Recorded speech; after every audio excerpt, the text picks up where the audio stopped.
के लिए तमाम जो पहुंच रहे हैं लोग, आप देखेंगे जुमे की नमाज अब से कुछ देर में पढ़ी जाएगी, तैयारियां कर ली गई हैं। तमाम लोग पहुंच रहे हैं। हाथों में कुछ लोगों ने काली पट्टियां बांध रखी हैं, उनसे बात करते हैं, समझते हैं हाथों में ये जो काली पट्टी है क्या उसके मायने हैं, क्या उसका मैसेज है। साहब बताएं क्या मायने हैं इस पट्टी के? इस मायने का ये है काला कानून जो लगा रहे उसको जो है ना लगाया जाए। क्या काला कानून है, क्या जानकारी साहब? ये जो वक्त की ज़मीनें हैं हम लोग से कब्जाया जा रहा है, इसके लिए हम लोग बांधे हैं। क्या इसके लिए अपील की गई थी, किसकी तरफ से अपील थी, क्या बातें थी? ये अपील किसी की तरफ से नहीं है और सबकी तरफ से है जी। क्या आम मुसलमान जब इस विषय में सोच रहा है, इस कानून के विषय में, इससे क्या मैसेज देने की कोशिश है? इससे मैसेज देने के लिए है कि सबको इसके साथ देना चाहिए, साथ देना चाहिए। आप बताएं जनाब, ये जो काली पट्टी आपने बांध रखी है, क्या मैसेज है इस काली पट्टी के जरिए? का मैसेज देंगे ये काली पट्टी क्या इशारा दे रही है, क्या मैसेज देंगे आप लोग?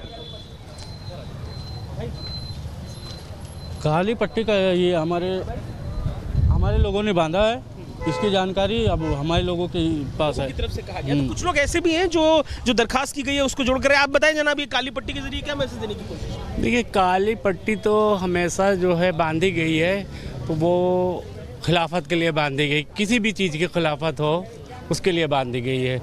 और वक्फ बोर्ड की बात जो है, तो ये कोई फ्री या गवर्नमेंट की ज़मीन नहीं है, ये तो हमारे पुरखों ने वक्फ के नाम की है, उसकी है। इस पर तो कोई हक ही नहीं बनता है किसी का। इसके लिए अगर आप खुद पढ़े लिखे हैं तो आप खुद देखिए, ये कोई फ्री की ज़मीन नहीं कब्जाई गई है, तो यह गलत कानून है, ये नहीं होना चाहिए। ये काली पट्टी का मैसेज क्या है? मान लीजिए वक्फ का कानून आता है तो काली पट्टी के जरिए क्या मैसेज? कानून के खिलाफ, ये काले कानून के खिलाफ है। बाकी पब्लिक से हमें नहीं मतलब, हम भाईचारे के साथ हैं और भाईचारा बहुत अच्छी चीज़ है। ये तो बहुत मतलब हम लोग कुछ ऐसा नहीं, आम मुसलमान हैं जो भाईचारे की बात कर रहे हैं और हाथों में ये काली पट्टी देखिए, खिलाफत है। जो कानून लेकर आया गया है उस कानून की खिलाफत को लेकर बात कह रहे हैं। अभी तो कानून भाईचारे के समर्थन में है, अब अभी तो कानून आया नहीं आया नहीं है, लेकिन कब आ जाए ये तो 12 बजे रात को बदल जाता है। तो देखिए, कानून को लेकर बात है और खिलाफत की बात कर रहे हैं, उसके लिए सड़कों पर निकले। वीडियो जर्नलिस्ट दीपक त्रिपाठी के संग दुबे, रिपब्लिक भारत, लखनऊ। तो देखिए, दो तस्वीरें हम आपको दिखा रहे हैं। ये आप देख रहे हैं, एक तरफ आसिसुद्दीन ओवैसी जो नमाज अदा कर रहे हैं, अलविदा जुमे की नमाज, हाथ में काली पट्टी बांध करके। वो हालांकि शुरुआत से ही वक्फ बिल का विरोध कर रहे हैं, लेकिन दूसरी तस्वीर हमने आपको लखनऊ से भी दिखाई थी। देखिए कैसे हाथ में काली पट्टी बांधी गई है, ये जताने की कोशिश हो रही है कि कैसे हम इसके खिलाफ लामबंद हैं। आज चूंकि अलविदा की नमाज है, नमाज पढ़ने के लिए, अदा करने के लिए गए, लेकिन उससे पहले किस तरीके से यहाँ पर काली पट्टी बांधकर विरोध भी जताया जा रहा है। लखनऊ से भी हमने ऐसी ही तस्वीरें दिखाई थी, जहां कुछ लोगों को पता नहीं था कि काली पट्टी क्यों बांधी, लेकिन सबने बांधी थी इसलिए हमने बांध ली थी। लेकिन यहाँ पर आसिसुद्दीन ओवैसी जो अपने हाथ में काली पट्टी बंधवा रहे हैं, वो भी एक संदेश दे रहे हैं। हालांकि जेपीसी की मेंबर्स में वो भी शामिल थे, हर बार मीटिंग का हिस्सा भी बने और जो बातें रखनी थी वो रखी भी गई।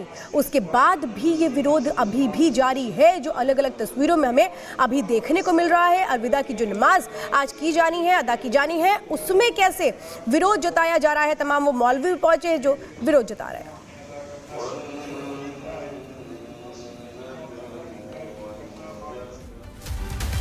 और अब बात संभल की डीएम ने कहा है कि अलविदा जुमा को लेकर पूरी सुरक्षा की गई है, हर गतिविधि पर पैनी नजर है। देखिए, पहुंच रहे हैं लोग, आप देखेंगे जुमे की नमाज अब से कुछ देर में पढ़ी जाएगी, तैयारियां कर ली गई हैं। तमाम लोग पहुंच रहे हैं। हाथों में आज अलविदा की नमाज को लेकर पूरे क्षेत्र को हमने 28 सेक्टर 11 जोन में बांटा है। 11 कंपनियां पीएससी की तैनात है और 1 आरएएफ है और सभी थानों की फोर्स है। 29 मजिस्ट्रेट भी हमारे लगे हुए हैं और माइक्रो और मैक्रो लेवल प्लानिंग के अंतर्गत हमने ग्राम मोहल्ला स्तर से लेकर के थाना और जनपद स्तर तक निरंतर संवाद कायम किया है और बैठकें की है और सभी ने सहयोग देने का वादा भी किया है। अभी जैसे यहाँ के जो हमारे लडन जी हैं, उन्होंने भी कहा कि हमारे 60 वॉलंटियर तैनात है और जो 60 में 60 वॉलंटियर हैं वो सभी को शांति बनाए रखने की और आराम से आएँ जाएं और अपनी नमाज अदा करें। आप लगातार पेट्रोलिंग भी कर रहे हैं, जो प्रशासन की गाइडलाइन है, पीस कमेटी की बैठक में जो फैसला हुआ उसका कितना पालन हो रहा है? पेट्रोलिंग या नगर भ्रमण करना सबसे महत्वपूर्ण होता है, क्योंकि जब हम भ्रमण करते हैं तो जो ऐसे तत्व होते हैं जिनकी शांति भंग करने की संभावना होती है उनका साहस कम होता है, उनके हौसले पस्त होते हैं। तो निरंतर हम भ्रमण करते हैं और सभी भ्रमण करते हैं, बीट से लेकर के, चौकी से लेकर के, थाने से लेकर के, और जनपद स्तर पर मैं और कप्तान साहब, यहाँ तक कि कमिश्नर सर और डीआईजी सर भी कभी कभी भ्रमण के लिए आते हैं। तो जो हमारी पूरी टीम है वो पूरी तरह से तैयार है और सब चीज़ें शांतिपूर्वक, कुशलता के साथ, सौहार्द और शांति और सुरक्षा के साथ संपन्न हो। एक आखिरी सवाल सर, नवरात्रि में ईद का पर्व भी पड़ रहा है, इसको लेकर क्या पूरी तैयारियां ऐसे रहेंगी प्रशासन की? देखिए, यहाँ पे वर्तमान में सब लोग मिलजुल के अच्छे से रह रहे हैं और सबकी जो तैयारी है, ईद की भी अपनी पूरी तैयारियां चल रही है, नवरात्र की भी तैयारी चल रही है, रामनवमी की तैयारी चल रही है, अम्बेडकर जयंती की भी तैयारी चल रही है। ये पूरा 1.5 महीने का एक पूरा यानी 28 फरवरी से लेकर के हम कहेंगे कि 14 अप्रैल तक लगातार 1.5 महीना एक त्योहारों का, उत्सवों का पूरा समय है। और इस समय में सब लोग मिलजुल कर अपने अपने त्यौहार अच्छे से मना रहे हैं। होली भी अच्छे से मनी, अलविदा की नमाज भी आज अच्छे से होगी, फिर ईद भी अच्छी होगी, रामनवमी भी अच्छी होगी और अम्बेडकर जयंती बहुत अच्छे से मनाई जाएगी। और इसी बीच बड़ी खबर आपको बता दें, लखनऊ में अलविदा जुमे पर सुरक्षा कड़ी की गई है। वहां पे सुरक्षा बल की तैनाती की गई है, आरएफ फोर्स की तैनाती की गई है, पीएसी की भी तैनाती की गई है। लेकिन आपको बता दें कि हाथों में काली पट्टी बांधकर वहां पर लोग पहुंच रहे हैं नमाज पढ़ने के लिए। एआईएमपीएलबी ने काली पट्टी बांधने की अपील की थी। ये देखिए, तो ये काली पट्टी बांध करके नमाज पढ़ने के लिए पहुंच रहे हैं ओवैसी को आप देख रहे हैं। दरअसल ये वक्फ बिल के विरोध में किया जा रहा है। जो वक्फ संशोधन बिल आ रहा है, इसका विरोध लगातार शुरुआत से ही असदुद्दीन ओवैसी कर रहे हैं और काली पट्टी बांध करके वो नमाज पढ़ने के लिए पहुंचे हैं। आज अलविदा जुमे की नमाज है और उसमें भी एक तरह से विरोध जताने की कोशिश।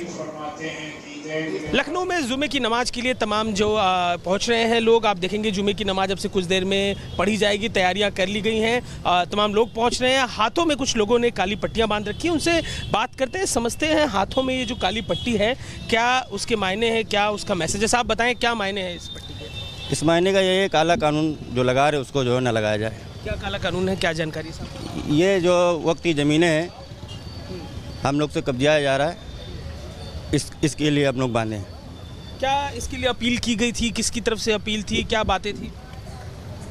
ये अपील किसी की तरफ से नहीं है और सब की तरफ से है जी। क्या आम मुसलमान जब इस विषय में सोच रहा है, इस कानून के विषय में, इससे क्या मैसेज देने की कोशिश है? इससे मैसेज देने के लिए है कि सबको इसके साथ देना चाहिए, साथ देना चाहिए। आप बताएं जनाब, ये जो काली पट्टी आपने बांध रखी है, क्या मैसेज है इस काली पट्टी के जरिए? क्या मैसेज देंगे? ये काली पट्टी क्या इशारा दे रही है, क्या मैसेज देंगे आप लोग? काली पट्टी का ये हमारे लोगों ने बांधा है, इसकी जानकारी अब हमारे लोगों के पास है। की तरफ से कहा गया। तो कुछ लोग ऐसे भी हैं जो दरखास्त की गई है उसको जोड़कर, आप बताएं जनाब, ये काली पट्टी के जरिए क्या मैसेज देने की कोशिश है? देखिए, काली पट्टी तो हमेशा जो है बांधी गई है, तो वो खिलाफत के लिए बांधी गई, किसी भी चीज़ की खिलाफत हो उसके लिए बांधी गई है। और वक्फ बोर्ड की बात जो है, तो ये कोई फ्री या गवर्नमेंट की ज़मीन नहीं है, ये तो हमारे पुरखों ने वक्फ के नाम की है, उसकी है।